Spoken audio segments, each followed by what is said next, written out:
Hello এবং আমাদের চ্যানেলে আপনাদের স্বাগত। আশা করি সবাই ভালো আছেন।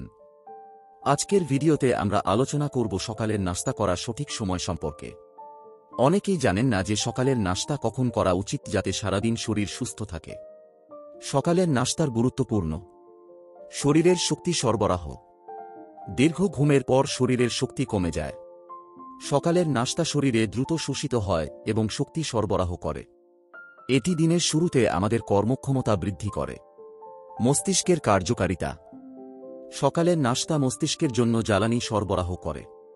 এটি মস্তিষ্কের কার্যকারিতা বৃদ্ধি করে এবং মনোযোগ বাড়ায়। স্কুল বা কাজের জন্য ভালোভাবে প্রস্তুত হতে সাহায্য করে। ওজন নিয়ন্ত্রণ। সকালের নাস্তা না করলে দিনের বেলায় অতিরিক্ত খাওয়ার সম্ভাবনা বেড়ে যায়। এটি ওজন বৃদ্ধির কারণ হতে পারে। নিয়মিত সকালের নাস্তা ওজন নিয়ন্ত্রণে সাহায্য করে। রক্তের শর্করার মাত্রা। সকালের নাস্তা রক্তে শর্করার মাত্রা নিয়ন্ত্রণে রাখতে সাহায্য করে। এটি ডায়াবেটিসের ঝুঁকি কমাতে পারে। হজমশক্তি।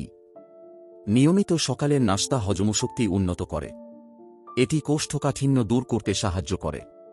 কখন সকালের নাস্তা করা উচিত? ঘুম থেকে ওঠার 30 মিনিট থেকে 1 ঘন্টার মধ্যে সকালের নাস্তা করা উচিত।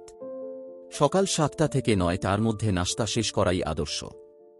যদি আপনি সকালে তাড়াতাড়ি নাস্তা করতে না পারেন, তাহলে 10টার মধ্যে নাস্তা শেষ করার চেষ্টা করুন।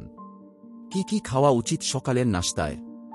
সকালের নাস্তায় প্রোটিন, ফাইবার এবং ভিটামিন সমৃদ্ধ খাবার খাওয়া উচিত।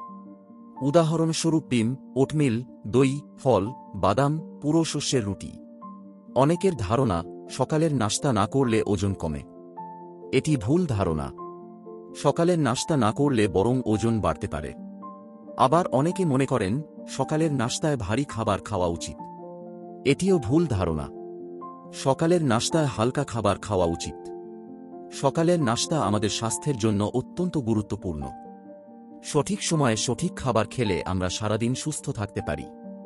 আশা করি ভিডিওটি আপনাদের ভালো লেগেছে। যদি ভিডিওটি ভালো লেগে থাকে তাহলে অবশ্যই বন্ধুদের সাথে শেয়ার করতে ভুলবেন না ও এরকম আরও ভিডিও পাওয়ার জন্য চ্যানেলটি সাবস্ক্রাইব করে পাশে থাকুন। ভিডিওটি দেখার জন্য ধন্যবাদ।